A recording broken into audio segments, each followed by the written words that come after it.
اللہ تعالی جل شانہ کی حمد و ثنا، قادر مطلق، خود مختار بے نیاز،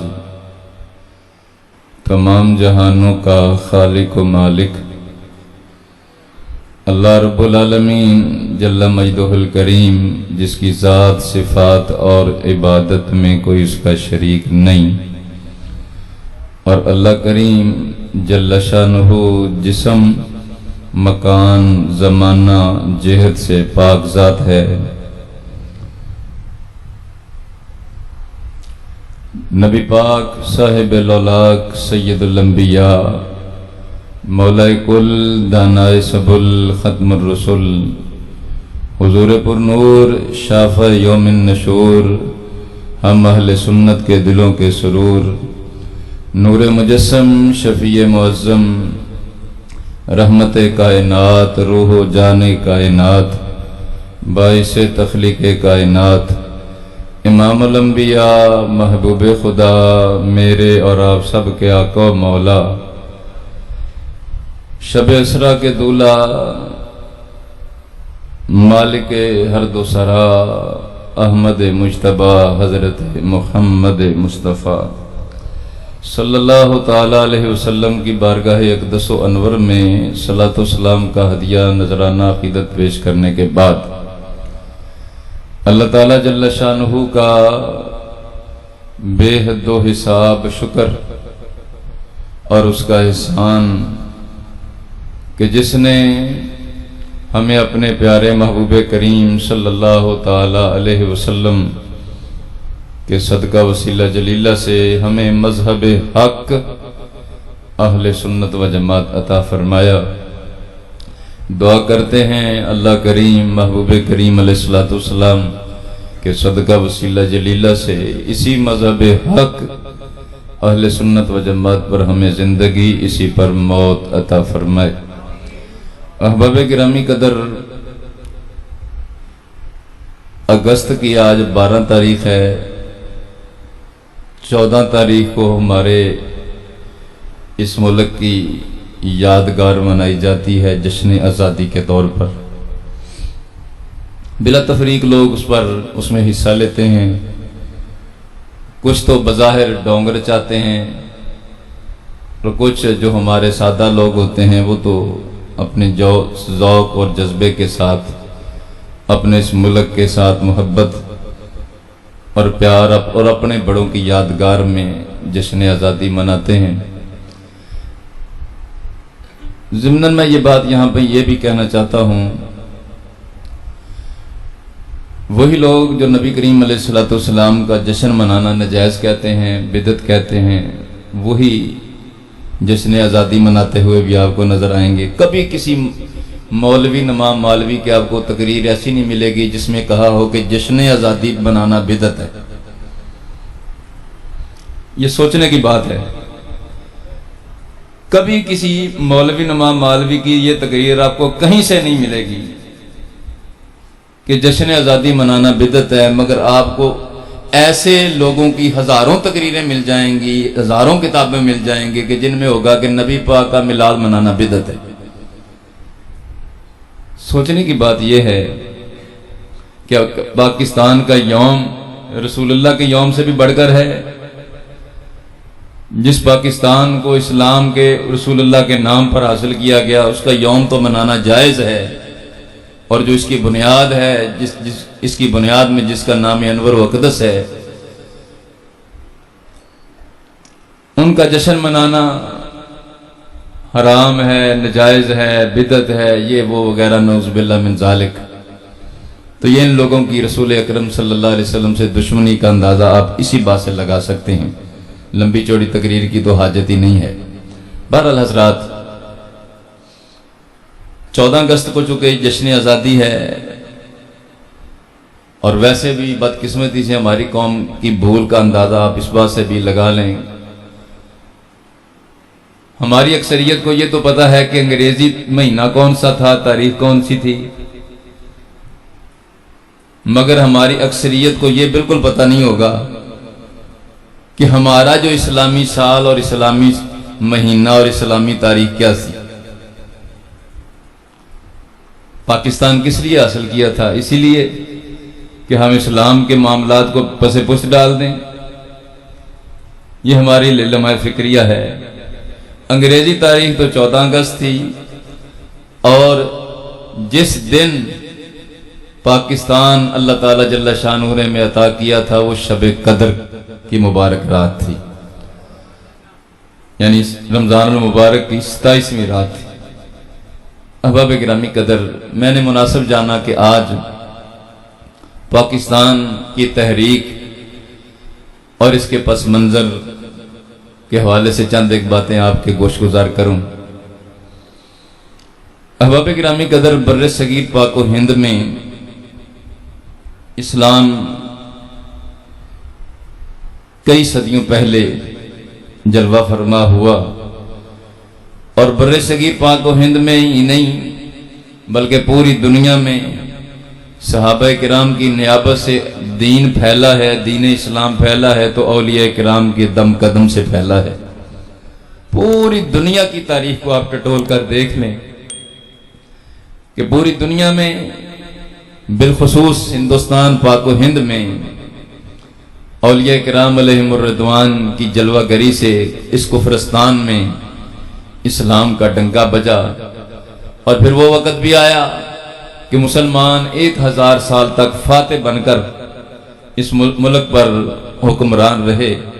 مغلیہ دور تک مسلمانوں کا روب دبدبہ، مسلمانوں کی جاہ و حشمت، مسلمانوں کا جاہ و جلال اغیار پر، غیر مسلم اقوام پر برابر رہا. مغلیہ دور میں جب کچھ ایسے دنیا پرست لوگ میدان میں اترے یا دنیا کی جاہ و ہوس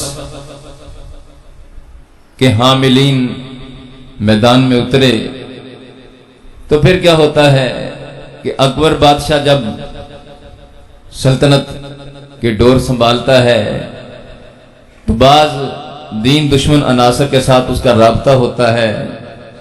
دین دشمن مولوی نماب مالوی اس کے چرنوں میں آ کے بیٹھتے ہیں. ان کی بیٹھک، ان کی صحبت بد کی نحوست کی نحوست اور لعنت جو ہے ایسی طاری ہوتی ہے کہ اس کے دل میں ایک داعیہ پیدا ہوا اسلام دشمنی کا کہ ہندو اور مسلم دونوں کو اکٹھا ہونا چاہیے. اس نے شریعت مصطفیٰ کریم علیہ السلام میں ترمیم و تنسیخ کرنے کی ناپاک خبیث کوشش کی. اس وقت علماء کے 2 دھڑے بن گئے. ایک علماء حق تھے اور ایک علماء سو، جن کو میں اپنی بولی میں علماء مولوی نماب مالوی کہتا ہوں. کچھ اس کے ساتھ ہو گئے جو دین کو بدلنے کے لیے اس کے سپورٹر بن گئے، اور جب دین پر اسم کا حملہ ہوتا ہے، شریعت مصطفیٰ کریم علیہ السلام کے خلاف جب یہ خبیث یلغار ہوتی ہے، تو اس وقت اللہ تعالیٰ جل شانہ کی ذات نے اپنے دین حق کی سربلندی کے لیے، دین حق کی حفاظت کے لیے حضرت امام ربانی حضرت مجدد الفسانی شیخ احمد سرہندی فاروقی رضی اللہ تعالیٰ عنہ کو دنیا میں مبعوث فرمایا. امام ربانی حضرت مجدد الفسانی اور ان کے رفقا نے اکبر بادشاہ کے سامنے علم جہاد بلند کیا، جس کا نام اس نے دین الہی رکھا تھا. بالآخر وہ وقت آیا کہ حضرت امام ربانی حضرت مجدد الفسانی کی کوششوں سے وہ نیست و نابود ہو گئی فکر. وقت کچھ گزرتا رہا، مگر کچھ مغلیہ شہزادے ایسے درمیان میں ایسے آتے رہے کہ جو دنیا پرست رہے. بہرحال اکبر بادشاہ کے درجے کے، اس خباثت کے درجے کو تو نہ پہنچ سکے، مگر دنیا پرستی، جاہ و ہوس اس قدر ان کے دلوں میں ہوئی کہ دن بدن مسلمانوں کی حکومت جو ہے کمزور ہونا شروع ہو گئی. بالآخر ادھر انگریز منحوس نے یہ نظام دیکھا. انگریز منحوس نے مسلمانوں کی تاریخ کو دیکھا، مسلمانوں کے اسلاف کو دیکھا، مسلمانوں کے موجودہ حکمرانوں کو دیکھا، تو انہوں نے اپنی سازشوں کے لیے کچھ مولوی نمام مالوی خریدے. کچھ لوگوں کو اپنی خدمت کے لیے مامور کیا، جن کی مختلف ڈیوٹیاں لگائیں، مختلف ان کو جائیدادیں دی، مختلف روپے پیسے میں ان کو جناب من اس قدر مالا مال کر دیا کہ اب وہ انگریز منوس کے ہی پٹھو بن کے رہ گئے۔ پھر انہوں نے کیا کیا کہ اپنے ابا جی گرو جی انگریز منوس کو خوش کرنے کے لیے، رسول اللہ کی محبت لوگوں کے دلوں میں نکالنے کے لیے، رسول اللہ کا پیار مسلمانوں کے دلوں سے نکالنے کے لیے خبیث کوششیں شروع کی۔ جی کتابیں لکھیں، تقریریں شروع کر دیں، نبی کر کچھ نہیں سکتا، دے کچھ نہیں سکتا، وہ تو دیوار کے پیچھے کا نہیں جانتا، نعوذ باللہ۔ تقویۃ الایمان، صراط مستقیم جیسی خبیث فکر کی کتابیں میدان میں آ گئیں۔ تقویۃ الایمان اسماعیل دہلوی کی کتاب ہے، جس کو آج کے مرزا قادیانی کے سسرالیے جو ہے اپنا امام مانتے ہیں، اور قادیانی بھی اس کو اپنا امام مانتے ہیں۔ یعنی اسماعیل دہلوی وہ آدمی ہے، انگریزوں کا تو پٹھو تھا ہی، مگر آج سسرالیے بھی مرزا قادیانی کے اس کو اپنا ابا جی مانتے ہیں، اور خود قادیانی بھی مرزا مولوی اسماعیل دہلوی کو مجدد اور اپنا امام مانتے ہیں۔ وقت کی قلت ہے، ورنہ ہر بات پر حوالہ جات کے انبار لگائے جا سکتے ہیں۔ میں اب صرف یہ تو تمہید کے طور پر چند ایک باتیں کرنا چاہتا ہوں۔ یہ اسماعیل دہلوی کون تھا اور اس کی کیا حیثیت تھی؟ اس نے تقویۃ الایمان کتاب لکھی، نبی بڑے بھائی کی طرح، گاؤں کے چودھری کی طرح، چمار سے زیادہ ذلیل، ذرہ نچی سے کمتر، نعوذ باللہ۔ اس قسم کی ہزاروں بکواسات کا پلندہ گند جو برا تھا انگریز کا، وہ اس نے تقویۃ الایمان کے نام سے لوگوں میں کنورٹ کرنے کے لیے کتاب کو شائع کیا۔ اور سر سید احمد خان جو بھی خود بھی انگریز کا پٹھو تھا، اس کے مقالات سر سید وغیرہ پڑھ کر دیکھ لیں، اس میں صاف لکھا ہے کہ بھئی جناب انگریز نے اس کتاب کو مسلمانوں میں عام کرنے کے لیے ہزاروں کی تعداد میں انگریزی میں ٹرانسلیشن کرا کے اس کو فری تقسیم کیا۔ اس کا انگریزی کا ایک نسخے کی کاپی میرے پاس بھی موجود ہے، جو انگریزوں نے رائل ایشیا سوسائٹی کے تحت چھاپ کر فری تقسیم کیا تھا۔ اچھا یہ کون تھا؟ اس نے ایسا کیوں کیا؟ تو احباب گرامی قدر، یہ میرے ہاتھ میں انہی لوگوں کی کتاب ہے۔ کتاب کا نام ہے حیات طیبہ۔ حیات طیبہ کتاب کا نام ہے، صفحہ نمبر ہے 364۔ اس میں صاف طور پر یہ لکھا ہوا ہے، کیا لکھا ہے بھلا؟ کہتا ہے جی مولوی اسماعیل دہلوی کلکتے میں تقریر کر رہا تھا، 364 صفحہ ہے، ادارہ ترجمان سننا لاہور کی چھپی ہوئی ہے، یہ انہی لوگوں کا اپنا ادارہ ہے۔ کلکتے میں تقریر کر رہا تھا، کسی نے کہا حضرت جی بات سمجھ نہیں آئی کہ دور انگریز کا ہے، ظلم و ستم انگریز کا ہے، جہاد آپ سکھوں سے کرتے ہیں۔ تو اسماعیل دہلوی نے کیا جواب دیا ذرا سنیے۔ کہتا ہے انگریز ہماری گورنمنٹ ہے، ہمارا اس کے خلاف جہاد کرنا جائز نہیں ہے، بلکہ ہمارا فرض یہ ہے کہ اگر ہماری گورنمنٹ کے خلاف کوئی بندہ بھی مطلب علم بغاوت بلند کرتا ہے تو ہمیں چاہیے کہ ہم اپنی گورنمنٹ کا دفاع کریں اور اپنی گورنمنٹ پر آنچ بھی نہ آنے دیں۔ یہ صاف صاف میرے ہاتھ میں کتاب موجود ہے، اس میں صاف لکھا ہے۔ اور یہ دوسری کتاب ہے حیات سید احمد، اس میں بھی صاف طور پر صفحہ نمبر 171 پر یہی عبارت موجود ہے کہ اسماعیل دہلوی سے جب یہ سوال ہوتا ہے تو اسماعیل دہلوی نفیس اکیڈمی کراچی کی چھپی ہوئی کتاب ہے، اس میں صاف لکھا ہے کہ اس نے وہی جواب دیا کہ ہمیں تو چاہیے کہ اپنے انگریز سرکار کی طرف مطلب جو ہے نا اٹھنے والی آنکھ کو بھی پھوڑ دیں، ہمیں چاہیے کہ انگریز سرکار کی حمایت کریں، نہ کہ انگریز سرکار سے جہاد کریں۔ احباب گرامی قدر، یہ وہ دور تھا کہ جب انگریز منوس کا ظلم و ستم کا دورہ شروع ہو چکا تھا، انگریز بر صغیر پاک و ہند میں اپنے قدم جما چکا تھا، اور اس سے پہلے مسلمانوں کی 1000 سالہ تاریخ آپ پڑھ کر دیکھ لیں، مسلمانوں کی 1000 سالہ تاریخ آپ کو بتائے گی کہ مسلمانوں کی 1000 سالہ تاریخ میں ایک بھی اس خبیث فکر کا آدمی نہیں تھا، بلکہ سب کے سب اسی فکر کے تھے جس کو آج کل سنی حنفی بریلوی خیال کیا جاتا ہے۔ اور یہ میں نہیں کہتا، صرف میں ہی نہیں کہتا کہ میری زبانی بولی ہے، میں صرف بات اپنی پھبانے کے لیے کہہ رہا ہوں۔ یہ میرے پاس کتاب ہے نواب صدیق حسن بھوپالی کی، کتاب کا نام ہے ترجمان وہابیہ۔ ہاں جی، ترجمان وہابیہ کتاب ہے، نواب صدیق حسن بھوپالی، وہ تو جانتے ہیں نا کون ہے آپ، نواب صدیق حسن بھوپالی کی کتاب ہے۔ اس میں صفحہ نمبر 10 پر اس نے لکھا ہوا ہے، کہتا ہے ہندوستان میں آج تک جتنے مسلمان اور مسلمانوں کے حکمران رہے سب حنفی رہے۔ کون رہے بھلا؟ سنی حنفی رہے، سنی حنفی رہے۔ اور یہ فکر کہاں سے شروع ہوئی؟ یہاں سے جب انگریزوں نے مولوی نما مالوی خریدے۔ بہرحال حضرات، اب وقت کچھ گزرا، اب اسماعیل دہلوی کا جب دور آتا ہے، اسماعیل دہلوی نے رسول اللہ صلی اللہ علیہ وسلم سرکار کی محبت دلوں سے نکالنے کے لیے بڑی کوششیں کی، کتابیں چھاپی۔ ہاں جی، اچھا، پھر دور تو انگریز کا تھا، ظلم و ستم تو انگریز کا تھا، مطلب سارے کے ساری خباستیں تو انگریز کی تھیں، مگر اپنی سرکار انگریز کو راضی کرنے کے لیے ڈونگ کیا رچایا؟ ڈونگ جہاد کا سکھوں سے رچایا۔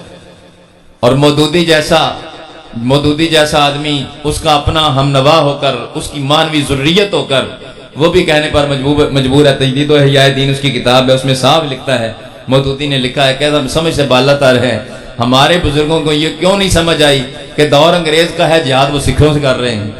مقصد کیا تھا؟ جہاد سکھوں سے کرنے کا مطلب ہی نہیں، حالانکہ یہ سارا ویسے ہی ڈونگ تھا، ڈونگ رچایا تھا، ورنہ بالا کوٹ میں سکھوں کا نام و نشان نہیں تھا، وہاں تو پٹھان تھے، پٹھان بھی مسلمان تھے سارے، ہاں جی، وہاں پر تو سکھوں کا نام و نشان نہیں تھا۔ اور اصل میں ان کو مارا بھی سکھوں نے، پٹھانوں نے، کہ رسول اللہ کی شان میں گستاخی کی ہوگی علیہ الصلوۃ والسلام، تو جناب جو پٹھان تھے وہ غیرت مند مسلمان تھے، انہوں نے کہا تم رسول اللہ کی گستاخی کرتا ہے، تو ان خبیثوں کو جہنم واصل کر دیا۔ اچھا جی، کچھ وقت گزرا، مسلمانوں نے کے ملک میں، ہندوستان پاک و ہند میں انگریزوں نے اپنے قدم جمانا شروع کر دیے۔ جب قدم جمنا شروع ہو گئے تو جمتے ہی انگریزوں نے مسلمانوں پر ظلم و ستم کے پہاڑ توڑنا شروع کر دیے۔ جب مسلمانوں پر ظلم و ستم کے پہاڑ توڑنا شروع کر دیے، یہاں تک کہ مسلمانوں کی مساجد کا حشر یہ کیا گیا کہ مسلمانوں کی مساجد میں گھوڑے باندھے، مسلمانوں کی مساجد میں وضو کے جو حوض یا تالاب ہوتے تھے ان میں گوبر اور گندگیاں پھینکی، مسلمانوں کو مساجد سے روکنے کی ناپاک خبیث کوششیں کی گئیں، مسلمانوں کو شہید کرنے کا اتنا لمبا اور وسیع سلسلہ کیا گیا کہ مطلب یہ ہے کہ ہزاروں کی تعداد میں مسلمانوں کو مطلب شہید کیا گیا، ہزاروں کی تعداد میں مسلمانوں کی خواتین کی عزتوں کو پر مطلب جو ہے ڈاکہ ڈالنے کی خبیث کوششیں کی گئیں، یہاں تک کہ مسلمانوں کی لاشوں کو درختوں پر لٹکا دیا جاتا تھا، مسلمانوں کے ساتھ کیا کیا گندگی کا، خباثت کا اور ظلم و ستم کا کیا سلوک نہیں ہوتا، کون سا ظلم ہے جو مسلمانوں پر اس وقت توڑا نہیں گیا۔ اسی صورت میں اس موقع پر جب یہ لوگ انگریز کی کاسا لیسی کر رہے تھے، جب یہ لوگ انگریزوں کی مطلب وظیفہ خاری کا حق ادا کر رہے تھے، جب یہ لوگ رسول اللہ کی توہین و تنقیص میں مگن تھے، جب یہ انگریز کے پٹھو انگریز کو خوش کرنے کے لیے جہاد کے خلاف فتوے دے رہے تھے، اس موقع پر اہل سنت کے علماء اٹھے، جن میں سر فہرست علامہ فضل خیر آبادی رحمۃ اللہ تعالی علیہ، اور مفتی کفایت علی کافی رحمۃ اللہ علیہ، مفتی عنایت احمد غوروی رحمۃ اللہ علیہ، مولانا احمد علی احمد اللہ مدراسی رحمۃ اللہ علیہ، اور بڑے بڑے سنی اس زمانے کے چوٹی کے علماء اٹھے۔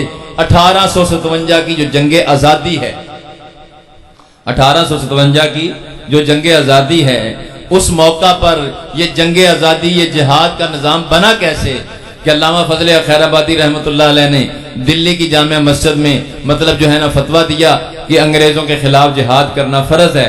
اس زمانے کے اہل سنت کے تمام علماء نے جناب فتوی جہاد کی ترغیب دی، اس وقت اس جہاد کے فتوے کو شائع کیا گیا، پورے ملک میں تقسیم کیا گیا، مسلمانوں کی جمعیت جو ہے جو انگریزوں کے خلاف اٹھ کر کھڑی ہو گئی، مسلمانوں کے جو سربراہ تھے، مسلمانوں کے جو قائدین تھے، وہ سارے کے سارے سنی علماء تھے، کوئی دوسرا نہیں تھا۔ بلکہ دوسرے کیا کر رہے تھے؟ جب سنی علماء جہاد کر رہے تھے، جب سنی علماء مطلب جو ہے انگریزوں کے خلاف بول رہے تھے، جب سنی علماء فتوے دے رہے تھے، تو یہ کیا کر رہے تھے؟ یہ انگریزوں کی اس وقت جناب من وفاداری کا اظہار کر رہے تھے، اس وقت انگریزوں کے ساتھ پیار محبت کے مطلب گن گا رہے تھے، یہاں تک کہ مسلمان جہاد میں مگن تھے، مسلمانوں پر ظلم و ستم کے پہاڑ توڑے جا رہے تھے، اور یہ گھروں میں بیٹھ کر انگریزوں کی میموں کی خدمتیں کر رہے تھے۔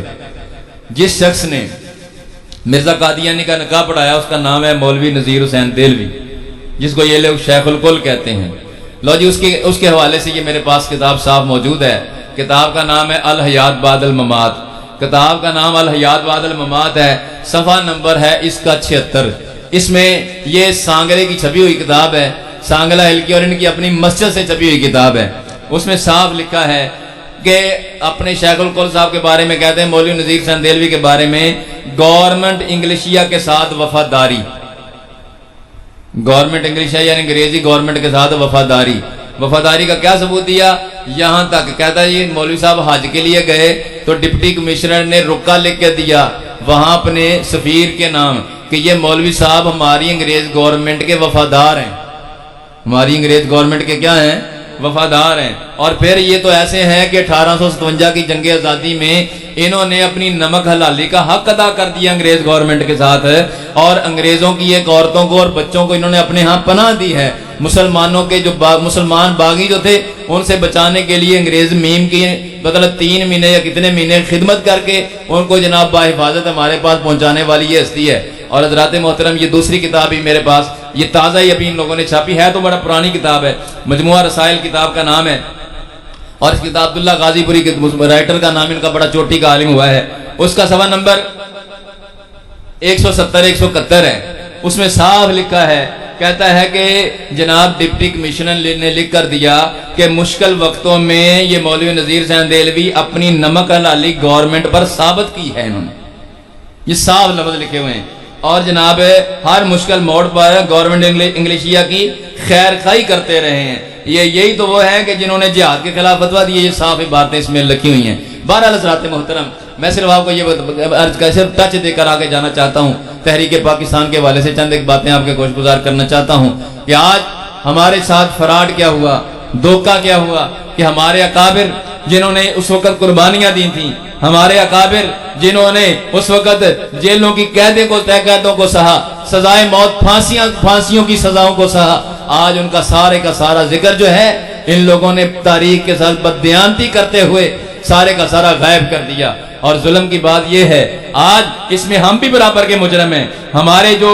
رہنما بننے والے یہ بھی سارے برابر کے مجرم ہیں کہ ہم نے جاننے کی کوشش ہی نہیں کی، ہم نے اپنی آل اولاد کو بتانے کی کوشش ہی نہیں کی کہ ہم کون ہیں، ہمارا ماضی کیا تھا، ہمارا حال کیا ہونا چاہیے، مستقبل کیا ہونا چاہیے۔ حضرات گرامی قدر، علامہ فضل خیر آبادی رحمۃ اللہ علیہ سرکار جیسی ہستیوں نے اس وقت 1857 کی جنگ آزادی میں کے موقع پر مطلب انگریزوں کے خلاف جہاد کا فتویٰ دیا، مسلمانوں کی جمعیت کے ساتھ اعلان جہاد کا علم بلند کر دیا گیا۔ مفتی عنایت کاکوروی صاحب، مفتی کفایت علی کافی صاحب اور بڑے بڑے چوٹی کے اس زمانے کے علماء جو ہیں انہوں کو جناب انگریز گورنمنٹ نے گرفتار کر لیا۔ علامہ فضل خیر آبادی بھی گرفتار ہو گئے، جزیرہ انڈمان میں کالے پانی کی سزا ان کو سنا دی گئی۔ مفتی کفایت علی کافی صاحب رحمۃ اللہ تعالیٰ علیہ سرکار جو تھے ان کو جناب مراد آباد میں گرفتار کر لیا گیا۔ مراد آباد میں گرفتار کیا گیا تو مراد آباد گرفتار کرنے کے بعد سرے عام ان کو مطلب پھانسی دی گئی۔ جرم کیا ہے کہ انگریز گورنمنٹ کے خلاف انہوں نے جہاد کے فتوے دیے ہیں۔ مفتی عنایت کاکوروی صاحب، علامہ فضل ان کو کالے پانی کی سزائیں دے دی گئی، کالے پانی کی سزائیں دی گئی، بالآخر ان کا جنازہ بھی وہاں اسی جزیرے سے اٹھتا ہے۔ احباب گرامی قدر، یہ وقت گزرتا ہے، اب یہ لوگ ہم اہل سنت کے علماء کہ اس وقت رسول اللہ کی محبت کا درس دے رہے تھے، اس وقت رسول اللہ کے پیار کا درس دے رہے تھے، اس وقت نبی پاک کریم علیہ السلام کی وفاداری کا درس دے رہے تھے، اور یہ لوگ جو دوسرے تھے، یہ دوسرے جو لوگ تھے جو مرزا کا غلام احمد قادیانی جیسے دجال کو لڑکی دینے کا شرف اپنے آپ کو بنائے بیٹھے تھے، یہ لوگ انگریزوں کی کاسل ایسی کر رہے تھے، انگریزوں کے ساتھ وفاداری کا دم بھر رہے تھے۔ اس وقت 1857 کی جنگ آزادی میں اس وقت تمام کا تمام کریڈر جو ہے اس وقت حاصل کرنے والے اہل سنت کے علماء تھے، اہل سنت کے مشائخ تھے۔ حضرات محترم، اس وقت انگریزوں نے ظلم و ستم کے پہاڑ توڑے، وقت اور گزرا، انگریزوں کی گورنمنٹ اور مضبوط ہوتی گئی۔ ادھر مسلمانوں کے جذبے جو ہے جب مطلب جو ہے نا ایسے اکابر دنیا سے چلے گئے، ایسے اکابر کو پھانسیاں دی گئیں، کالے پانیوں کی سزائیں دی گئیں، تو جب ایسی اکابر نہ رہے تو عام مسلمانوں کے جذبے کچھ مان پڑنا شروع ہو گئے۔ انگریزی گورنمنٹ نے اپنا اثر و رسوخ اور بڑھانا شروع کر دیا۔ جب رسول اللہ کے دشمنوں کو کوئی اور چھوٹ ملنی شروع ہو گئی، جب نبی پاک کے دشمنوں نے رسول اللہ کی محبت کے خلاف، رسول اللہ کی عظمت کے خلاف مختلف جگہوں پر محاذ بنانے شروع کر دیے، جب یہ گندگی پیدا ہوئی اللہ تعالیٰ نے اس گندگی کا علاج بنا کر امام محمد رضا بریلوی کو دنیا میں بھیج دیا. امام محمد رضا فاضل بریلوی رضی اللہ تعالیٰ عنہ سرکار، امام محمد رضا فاضل بریلوی 1857 کی جنگ آزادی سے 1 سال پہلے پیدا ہوئے، اور آپ کے والد مولانا رضا علی خان، آپ کے والد مولانا شاہ نقی علی صاحب، آپ کے دادا جان مولانا شاہ رضا علی خان، یہ سارے وہ لوگ تھے جو مجاہدین جنگ آزادی کو پوری سپورٹ کرنے والے تھے. مجاہدین جنگ آزادی کے ساتھ پورے دم قدم یعنی شانہ بشانہ چلنے والے لوگ تھے. احباب گرامی قدر، اب وقت تھوڑا سا گزرا، انگریزوں کے ظلم و ستم مزید بڑھتے رہے. ایک وقت ایسا آیا کہ انگریزوں نے مسلمانوں میں کچھ سیاسی قائدین ایسے چنے جنہوں نے مطلب جو ہے نا مسلمانوں میں پھوٹ ڈالنے کے لیے اور ڈنگ طریقے اختیار کیے. اب مسلمانوں میں جناب بیداری کا جذبہ پیدا کرنے والے اعلیٰ حضرت امام اہل سنت امام محمد رضا بریلوی جیسے لوگ اور امام محمد رضا کے لشکر کے سپاہی تو موجود تھے، کام کر رہے تھے. امام محمد رضا فاضل بریلوی وہ ذات ہے حضرات گرامی قدر، انگریزی دور میں آج ہمارے ملک کی جو بنیاد بنی وہ 2 قومی نظریہ بنا. اور سب سے پہلے 2 قومی نظریہ یہ دنیا کے کسی سیاسی قائدین میں سے کسی نے پیش نہیں کیا. سب سے پہلے انگریز دور میں 2 قومی نظریہ پیش کرنے والی جو ذات ہے اس وقت جب تک یہ علیحدہ ملک کی کسی کو ہوا تک نہیں لگی تھی، کسی کے ذہن و دماغ میں بات نہیں تھی، اس وقت بھی اگر 2 قومی نظریہ پیش کرنے والی کوئی ذات ہے تو اس کا نام امام محمد رضا بریلوی رضی اللہ تعالی. 1897 یہ کس موقع کی بات ہے؟ جب ہندو مسلمانوں میں گھسنا چاہتے تھے. یہ وہ دور ہے جب انہوں نے شدی کی تحریکیں شروع کی ہوئی تھیں. یہ وہ دور ہے کہ مسلمانوں کا مطلب جو ہے نا خود خاتمہ کرنے کے چکر میں تھے ہندو، مگر ایسے نہیں، سامنے آ کر نہیں، ساتھ مل کر ہندو جو ہے مسلمانوں کو ساتھ ملا کر مسلمانوں کا خاتمہ کرنا چاہتے تھے. پہلے کانگریس بنی، کانگریس میں اللہ تعالیٰ جل شانہ کا فضل ہے حضرات گرامی قدر ہندوؤں کی کانگریس میں بھی اہل سنت کے علماء میں سے کوئی عالم شامل نہیں ہوا. اعلیٰ حضرت امام محمد رضا بریلوی تو بڑی دور کی بات ہے. امام محمد رضا فاضل بریلوی رضی اللہ تعالیٰ عنہ سرکار کی ذات والا صفات نے اس موقع پر بھی مسلمانوں کو 1897 میں مطلب جو 2 قومی نظریہ پٹنہ بہار کی سنی کانفرنس میں پیش کیا. کہا ہندو الگ قوم ہے، مسلمان الگ قوم ہے، بلکہ الکفر ملت واحدہ، کفر ایک ملت ہوا کرتا ہے. وہ ملت بے شک ہندو مت کی ہو، وہ ملت بے شک امریکہ کی والوں کی ہو، وہ ملت بے شک چوڑوں کی یعنی برطانیہ والوں کی ہو. انگریز ملت ہے وہ بھی کافر ہے، ہندو ہے وہ بھی کافر ہے. یہ اسلام کے مقابلے میں ایک ملت ہے. سب سے پہلے 2 قومی نظریہ پیش کرنے والی ذات انگریزی دور میں اعلیٰ حضرت امام اہل سنت امام محمد رضا بریلوی کی ذات ہے. حضرات وقت گزرا، 1906 میں مسلم کی لیگ بن گئی، مگر یہ وہ وقت ہے جب ایسے سیاسی قائدین مطلب مسلمانوں کے قائد بننے کے چکر میں تھے. ایسے لوگ بہت سارے جو بعد میں بھی مسلمانوں کے سیاسی قائد بنے، یہ وہ لوگ تھے جو گاندھی کی آندھی میں بہہ گئے. ایسے لوگ تھے جو مسلمانوں کی اپنی مطلب تشخص کھو کر ہندو مت میں مدغم ہونے کے چکر میں پڑ گئے. یعنی ہندوؤں نے مختلف حربے استعمال کیے، ہندوؤں نے نام تو رکھا انگریزوں سے چھٹکارے کا، مگر مسلمانوں کو تباہ کرنے کے لیے کوئی حربہ پیچھے نہیں چھوڑا. کبھی تحریک ہجرت چلا دی، کبھی تحریک ترک موالات چلا دی، کبھی اکھنڈ بھارت کی تحریک چلا دی، کبھی تحریک خلافت کے نام دے دیا، کبھی کوئی ہندو مسلم گٹھ جوڑ کا نام دے دیا. اب وقت جناب گزر تو رہا ہے، مگر حالت یہ ہو گئی کہ جناب مسلمانوں کے سٹیجوں سے بھی حالت یہ ہو گئی کہ مسلمانوں کے سٹیجوں سے بھی یہ نعرے لگنے لگے، ہندو مسلم بھائی بھائی، نعوذ باللہ اس قسم کے نعرے لگنے لگے. اور اس موڑ پر جب کہ بڑے بڑے قائدین گاندھی کی آندھی میں بہہ گئے، اس موقع پر اس خطرے کو اگر بانپا ہے کسی ہستی نے تو اس کا نام امام محمد رضا بریلوی رضی اللہ تعالیٰ عنہ ہے، جنہوں نے 2 قومی نظریہ پیش کیا ہے. حضرات گرامی قدر ہندوؤں نے کیا کیا؟ کہیں تحریک ہجرت کی چلا دی، کہا یہاں سے تو ہجرت کر جانا چاہیے. کہیں تو جناب تحریک ترک موالات چلا دی. تحریک ترک موالات کیا تھی؟ ہندوؤں نے جو گٹھ جوڑ مسلمانوں کے ساتھ ہو رہے تھے اس وقت کیا کیا؟ کہا کہ جناب اب چاہیے کہ جناب انگریزوں کی نوکریاں چھوڑ دیں، انگریزوں کی جائیدادیں چھوڑ دیں، یہ سارا کام چھوڑ دیا جائے. مسلمانوں تم بھی چھوڑ دو، 1 مسلمان چھوڑے گا، 3 ہندو چھوڑیں گے. مسلمان کتنے تھے جنہوں نے انگریزوں کی نوکریاں چھوڑ کر بے روزگار ہو گئے؟ مگر یہ لوگ پھر ہندو جو تھے یہ پھر بھی چھوڑنے کے لیے تیار نہ ہوئے، بلکہ انہی نوکریوں پر قابض رہے، یعنی مسلمانوں کو ذلیل و رسوا کیا، فتوے ایسے مولویوں کے قلم سے دلوا دیے کہ جناب ہجرت کرنا فرض ہے، یہ دارالکفر ہے، یہ دارالحرب ہے، یہاں سے ہجرت کرنا فرض ہے۔ اس موقع پر حضرات مسلمان ہزاروں کی تعداد میں جنہوں نے کہیں افغانستان کی طرف، کہیں نے کسی طرف ہجرت کر لی، مگر آگے بھی کچھ نہ ہوا، پیچھے بھی آنے کے نہ رہے۔ اب کیا ہوا؟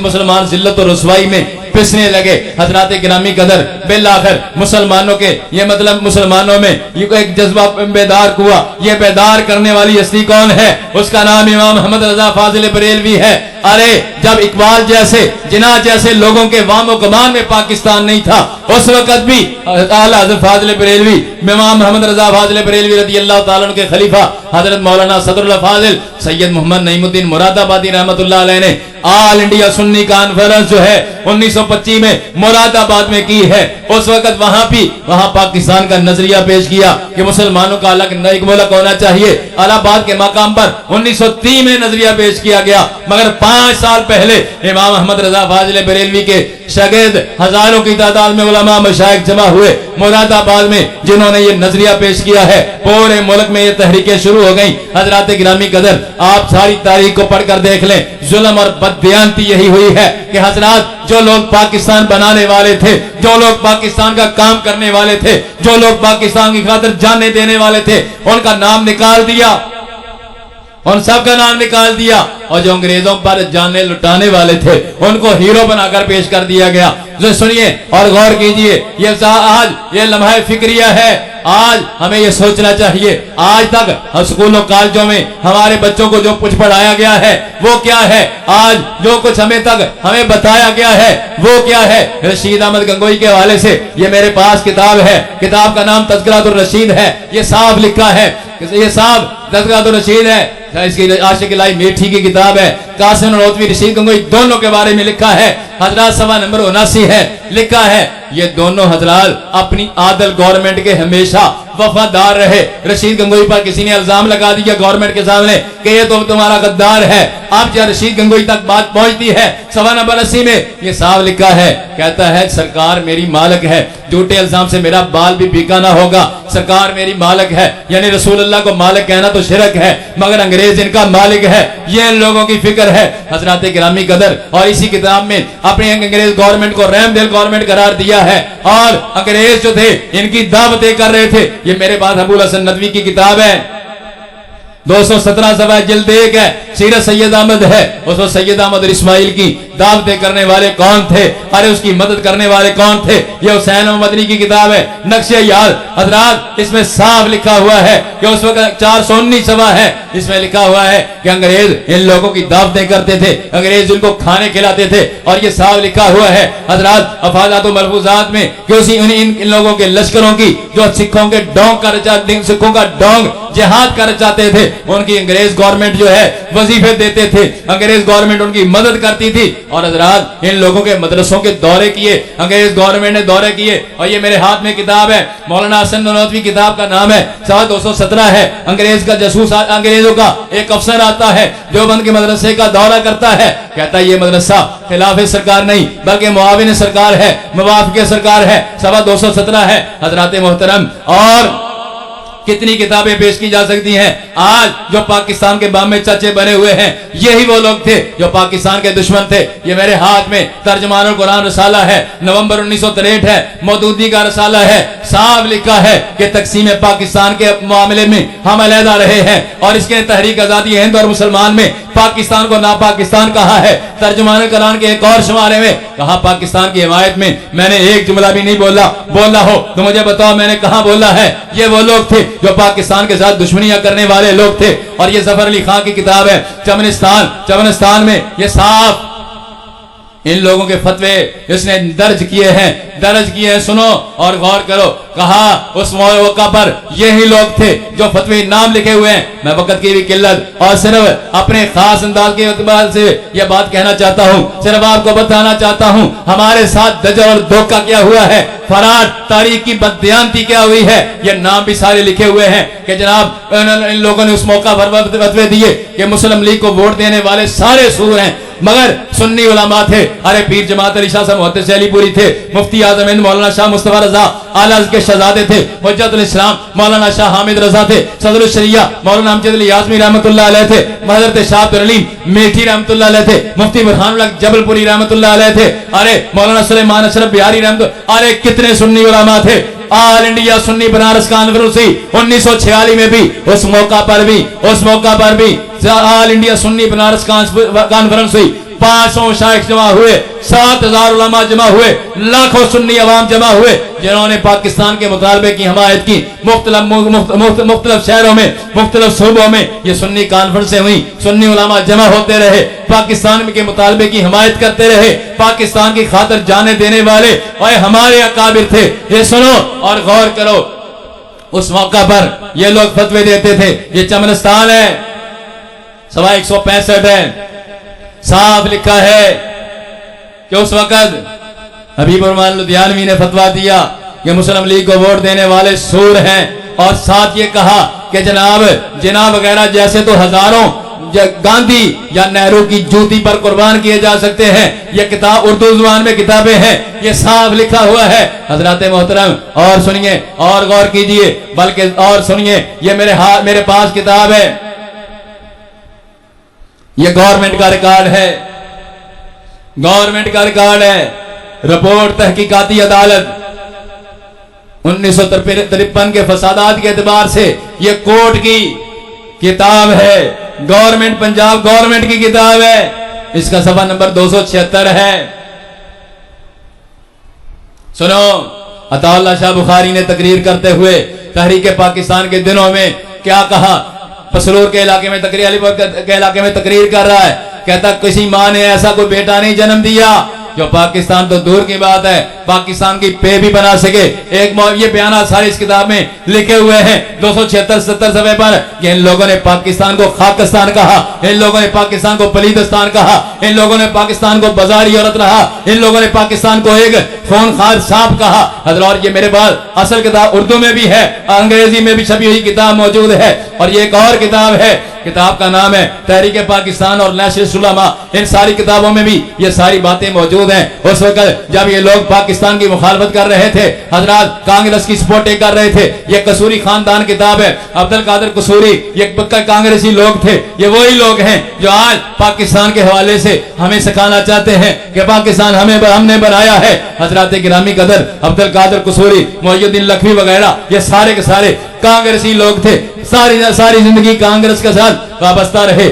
داؤد غزنوی کون تھا؟ ان کا بڑا، وہ بھی ساری عمر یعنی وہ بھی کانگریسی رہا، اور یہ کانگریس کے پلیٹ فارم سے یہ سارا کام کرتے رہے۔ اور یہ میرے پاس کتاب ہے مولانا اسحاق بٹی حیات و خدمات، اس کتاب کے صفحہ نمبر 175 پر لکھا ہے کہ ابو الکلام آزاد نے کہا تھا، میں تو کہتا ہوں پاکستان بننا نہیں چاہیے، بلکہ اگلا ایک جملہ اور بھی ہے کہ وہ پاکستان کے شدید مخالفوں میں سے تھے۔ 176 صفحے پر یہ بھی لکھا ہے، اور یہ لوگ تو انگریز کے ساتھ وفاداریاں جتا رہے تھے، اور یہ وہ لوگ تھے۔ ابراہیم میر سیالکوٹی کی کتاب میرے پاس پیغامی ہدایت موجود ہے کہ پاکستان کو تو ڈونگ کہتے تھے ان کے بڑے۔ حضرات محترم، مگر ہمارے سنی علماء تھے، اور جو جن لوگوں نے پاکستان کی خاطر قربانیاں دی ہیں، اور جو لوگ پاکستان بنانے والے تھے، ہمارے اکابر پورے ملک کا دورہ کرتے تھے، مسلمانوں میں جذبہ بیدار کرتے تھے، مسلمانوں کو شعوری کی لہر عطا فرماتے تھے، سنی علماء پڑھتے تھے، سنی علماء لوگوں کے سامنے جاتے تھے، سنی علماء گنگاتے تھے، کیا پڑھتے تھے؟ پاک اللہ، پاک اللہ، پاک احمد، پاک جسم و جان ہو، کیوں نہ رہنے کے لیے پھر ملک پاکستان ہو۔ اس وقت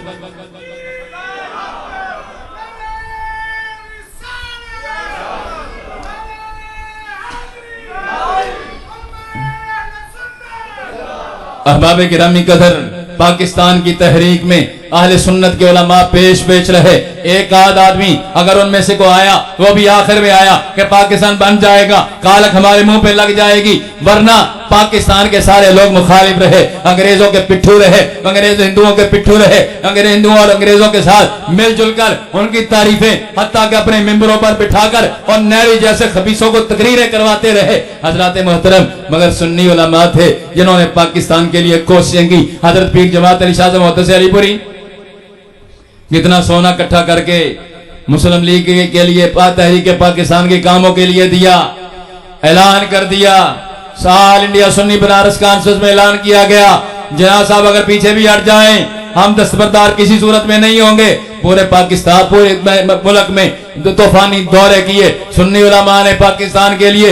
حضرات گرامی قدر قربانیاں دی, مگر جب پاکستان بن گیا تو پھر کیا ہوا؟ پاکستان کی تاریخ کو فوراً مسخ کرنے کی کوششیں کر دی گئی. پاکستان بنتے ہی جو پہلے نعرہ تھا, جو سیاسی لیڈر بھی اس وقت نعرہ لگاتے تھے کہ اسلام کے نام پر سارا ہے, پاکستان بنتے ہی آنکھیں بند کر لیں. پاکستان بنتے ہی سارے کا سارا نظام بدل دیا, سارے کا سارا نظام خباثت کے حوالے کر دیا. آپ غور کیجئے پاکستان ہمارے ساتھ ظلم کیا ہوا ہے. یہ جو پاکستان اسلام کے نام پر بنا تھا, 70 سال ہونے کے باوجود بھی یہاں اسلام نافذ نہیں ہو سکا. کیوں نہیں ہو سکا؟ ذرا سنیے, غور کیجئے. پاکستان بنتے ہوئے ظلم کیا ہوا؟ پاکستان کا پہلا وزیر خارجہ کون بنا؟ کس کو بنایا؟ سر ظفر اللہ کو. وہ خبیث قادیانی تھا. پاکستان کا پہلا وزیر قانون کس کو بنایا؟ سنیے, جو پاکستان اسلام کے نام پر بنا, جو اسلامی مملکت کے طور پر مستشہود بنایا, اس کا وزیر قانون کس کو بنایا؟ جوگندر ناتھ منڈل ایک ہندو کو بنایا. ارے پاکستان کی فوج کا کمانڈر ان چیف کس کو بنایا؟ ڈگلس جو ہے ایک انگریز تھا, اس کو بنا دیا. پھر آگے جیسے جیسے حکمران آتے رہے ویسے پاکستان میں اسلام کا نام تو لیتے رہے, مگر اسلام نافذ نہیں ہو سکا. حضرات محترم, آج بلکہ آج تو یہ ہوا کہ جو اصل پاکستان کے قائدین تھے, تحریک پاکستان کے اصل رہنما تھے, ان کو تو تاکہ نسیان میں پھینک دیا گیا, ان کو تو جناب منصر شعور سے غائب کر دیا گیا. اور جو پاکستان کے دشمن تھے, جو کہتے تھے پاکستان کی پہ بھی نہیں بننے دیں گے, وہ پاکستان کے جناب مطلب چودھری بن گئے, وہ پاکستان کے جناب قائدین بن گئے. آج ہمیں سوچنا چاہیے, آج ہم نے اپنے بچوں کو کیا پڑھایا ہے, آج ہم نے اپنے بچوں کو کیا تعلیم دی ہے, آج ہم نے اپنی تاریخ کو کیا دیکھا ہے. حضرات محترم, دنیا تو بیت جائے گی, مگر آج بھی ہم نے اگر غور نہیں کیا, آج جو پاکستان اس موڑ پر پہنچا ہے, دہشت گردی کے اس موڑ پر پہنچا ہے, ظلم و ستم کے اس دور موڑ پر پہنچا ہے, آج غور تو کیجئے اسلام کے خلاف کون سا حربہ ہے جو اس ملک میں نہیں برتا جا رہا. وجہ کیا ہے کہ ہم سوئے ہوئے ہیں. ہم نے اسلام کا نام لیا, یہ اسلام کے نام پر ملک بنایا, مگر اسلام کے نام پر ملک بنا کر غور کیجئے 70 سالوں میں اسلام کے نام پر کتنا ظلم و ستم ہوا ہے. اسلام کا نام تو لیا, مگر رہ اسلام آباد جاتا ہے, اسلام چلا جاتا ہے, اسلام کا تو قریب نہیں آتے. یہاں تک غور کیجئے پاکستان کیوں بنایا تھا کہ اپنا ملک ہوگا, اپنے ملک میں ہم اسلام کے مطابق اپنی زندگی بسر کریں گے, اپنی آسان ہوگی, اپنی جماعتیں ہوں گی, اپنی نمازیں پڑھیں گے, اپنی عبادات کے مطابق طریقے اپنی زندگی گزاریں گے, اپنی معاشرت کے مطابق معاشرت ہوگی, معاشرہ ہوگا. مگر آج اسی ملک میں جو اسلام کے نام پر بنا, مسجدوں میں ایک سپیکر سے زیادہ سپیکر لگانے کی اجازت نہیں ہے. اس ملک میں حق بولنے کی اجازت نہیں ہے. بے حیائی ہے تو عروج پر ہے, ظلم و ستم ہے تو عروج پر ہے. حضرات, آج بھی اگر ہم چاہتے ہیں کہ ہمارا کھویا ہوا مقام واپس ملے تو ایک ہی حل ہے کہ ہم غلامی مصطفیٰ میں جمع ہو جائیں, رسول اللہ کی غلامی کے جھنڈے جمع ہو جائیں. اپنے آپ پر سب سے پہلی بات یہ ہے, اپنے آپ پر رسول اللہ کا نظام نافذ کریں, شریعت کو اپنے آپ پر نافذ کریں, اپنے بچوں پر نافذ کریں, اپنے گھر بار والوں پر نافذ کریں, اپنے قریبی دوست احباب کا ذہن بنائیں. یہ ملک ان بے حیائیوں کے لیے نہیں بنا تھا, ظلم و ستم کے لیے نہیں بنا تھا, اسلام دشمنیوں کے لیے نہیں بنا تھا, کمیونزم قسم کے بدبخت لوگوں کے لیے نہیں بنا تھا, لبرل قسم کے لوگوں کے لیے نہیں بنا تھا. یہ ملک بنا تھا رسول اللہ کے دین کے نفاذ کے لیے. اس وقت تو ہمارے بڑے پڑھتے تھے پاکستان کا مطلب کیا, لا الہ الا اللہ. ارے اس وقت نوجوان جو بچے تھے وہ بھی کہتے تھے بن کے رہے گا پاکستان. مطلب کیا ہے کہ پاکستان کا مطلب کیا؟ لا الہ الا اللہ محمد رسول اللہ. آج ہمیں غور کرنا چاہیے ان لوگوں کو ہیرو بنا کر جو پیش کر دیا گیا، جو اسلام کے دشمن تھے، جو پاکستان کے دشمن تھے. آج ہمیں سوچنا چاہیے، آج ہمیں اپنی تاریخ سے واقفیت حاصل کرنی چاہیے، اپنی اولاد کو بتانا چاہیے. یہ جو سکولوں کالجوں کے نصابوں میں ایسی بہت ساری باتیں کی گئی ہیں، اصل تاریخ کو مسخ کر کے بددیانتی کی گئی ہے. جو پاکستان کے دشمن تھے، انگریزوں کے پٹھو تھے، سر سید احمد خان سے لے کر، سر سید احمد خان کو لوگ ہیرو سمجھتے ہیں. سر سید احمد خان حدیث کا منکر تھا، جنت دوزخ کا انکاری تھا، کرام کاتبین کا منکر تھا، تفسیر اس کی چھپی موجود ہے. اور انگریزوں کے ساتھ وفاداری کا تو دم پڑتا تھا. آج ہماری مسلمان قوم نے ایسے لوگوں کو اپنا ہیرو بنا لیا ہے. آج سوچنا چاہیے، آج بھی ہم کامیابی کی مراحل طے کرنا چاہتے ہیں تو آج بھی ہمیں چاہیے کہ جس طرح تحریک پاکستان میں کے دنوں میں، کیا ہمیں پاکستان کی تحریک کے دنوں میں امام احمد رضا بریلوی جیسے بزرگوں کی تعلیمات پر عمل کر کے پاکستان بن گیا، تو آج پاکستان میں نظام مصطفیٰ کے لیے، پاکستان میں اپنے آپ کے بچا کے لیے یہ حالت دیکھ کر محدث اعظم ہند محدث کچھوچوی رحمۃ اللہ علیہ نے جب ابتدا میں ہی بنتے ہوئے وہی لوگ جو پاکستان بنانے کے قائد تھے، اس وقت جب پاکستان کی یہ صورتحال دیکھی تو نیازی صاحب کو، مولانا عبدالسر نیازی کو انہوں نے کہا، محدث اعظم ہند محدث کچھوچوی نے، کہ مولانا ہم نے تو کہا تھا کہ اسلام کے نام پر ملک بنے گا، مگر یہاں کی حالت اب دیکھ کر ہمیں معلوم یہ ہوتا ہے.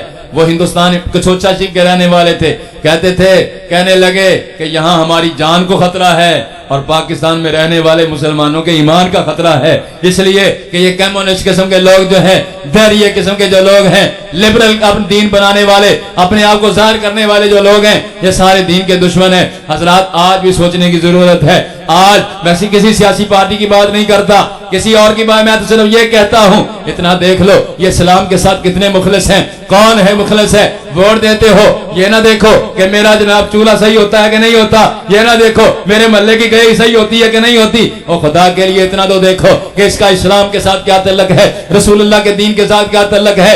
آج تک پاکستان کی 70 سالہ سیاست میں ہمیں کیا ملا ہے، ان سیاستدانوں نے کیا دیا ہے. آج ضرورت ہے کہ ہمیں پاکستان میں کوئی ایسا حکمران ملے جو رسول اللہ کے رنگ میں رنگا ہوا ہو. تو پھر کیا ہوگا؟ سیدنا فاروق اعظم کی یاد تازہ ہو جائے گی کہ جو فرماتے تھے کہ نہر فرات کے کنارے کتا بھی پیاسا مر جائے، تو فاروق اعظم اس کا بھی جواب دہ ہے. مسلمانوں کی اس وقت کیا حالت تھی اور ہمارے اکابر کے ادوار میں کیا حالت تھی، مسلمانوں کا کیا روب دبدبا تھا، آج ہماری کیا حالت ہے. آج سوچنا چاہیے. اللہ تعالیٰ جل شانہ کی بارگاہ میں دعا کرتے ہیں اللہ تعالیٰ اپنے حبیب کے صدقے ہمیں سچا پکا مسلمان بننے کی، اپنے آپ پر اپنے سونے آقا کا نظام نافذ کرنے کی، مذہب حق اہل سنت پر زندگی، اسی پر موت عطا فرمائے. وآخر دعوانا الحمدللہ رب العالمین.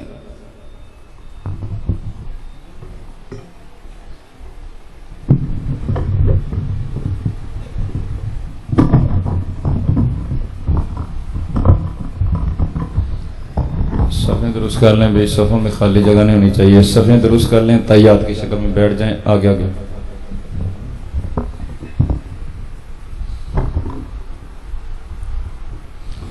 صفیں درست کر لیں، آگے آگے ہو جائیں بھائی، آگے آگے ہو جائیں. اللہ تعالیٰ تک کرنا پڑے گا. آگے آگے آگے آ جاؤ. نبی پاک صلی اللہ علیہ وسلم نے فرمایا کہ صفوں کو سیدھا کرو ورنہ خدا تمہارے دل ٹیڑھے کر دے گا. الحمدللہ نحمده ونستعینه ونستغفره ونتوکل علیہ ونعوذ باللہ من شرور انفسنا ومن سیئات اعمالنا من یهد اللہ فلا مضل له ومن یضلل فلا هادی له ونشهد ان لا الہ الا اللہ وحدہ لا شریک له ونشهد ان سیدنا مولانا محمدا عبدہ ورسولہ صلی اللہ تعالی علیہ وآلہ وصحبہ وسلم. ما بعد فاعوذ باللہ من الشیطان الرجیم. بسم اللہ الرحمن الرحیم. ان اللہ وملائکتہ یصلون علی النبی یا ایھا الذین آمنوا صلوا علیہ وسلموا تسلیما. صلاۃ و سلام علیک یا رسول اللہ وعلی آلہ وصحبہ یا نور اللہ. اللہم صلی علی سیدنا محمد وعلی آل سیدنا محمد کما صلیت علی ابراہیم وعلی آل ابراہیم انک حمید مجید. اللہم بارک علی سیدنا محمد کما بارکت علی ابراہیم وعلی آل ابراہیم انک حمید مجید.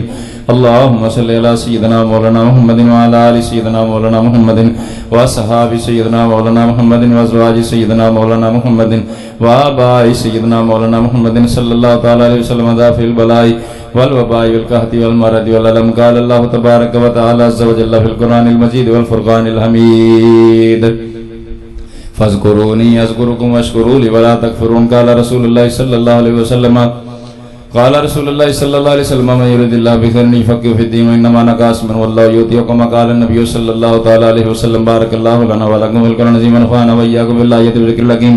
إني جواد بر الرؤوف الرحيم. أقول قولي هذا واستغفر الله لي ولكم ولسائر المسلمين والمسلمات إنه هو الغفور الرحيم.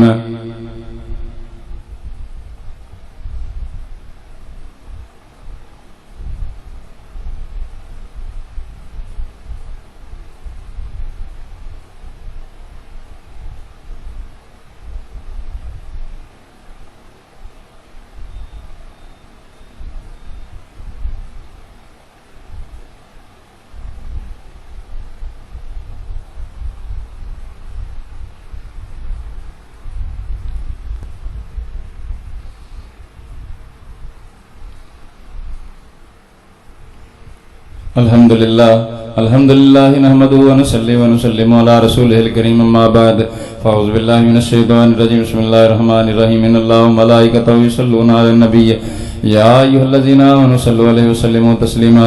صلاة والسلام عليك يا سيدي يا رسول الله وعلى آلك وصحبك يا نور الله. اللهم صل على سيدنا محمد وعلى آل سيدنا محمد معدن الجود والكرم وآله وبارك وسلم. اللهم صل على سيدنا مولانا محمد وعلى آل سيدنا مولانا محمد وأصحاب سيدنا مولانا محمد وأزواج سيدنا مولانا محمد وآل محمد صلى الله تعالى عليه وسلم دافع البلاء والوباء والقحط والمرض والألم. قال الله تبارك وتعالى عز وجل في القرآن المجيد والفرقان الحميد والذي جاء بالصدق وصدق به أولئك هم المتقون.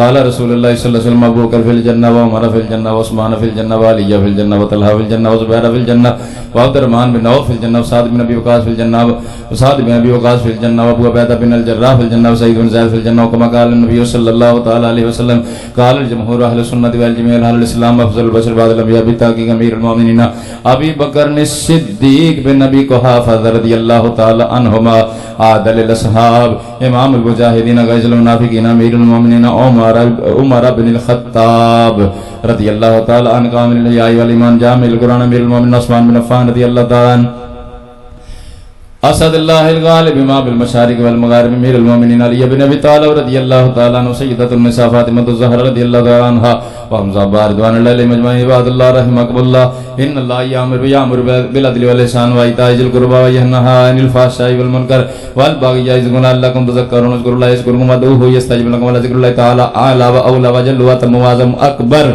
واللہ یعلم ما تصنعون.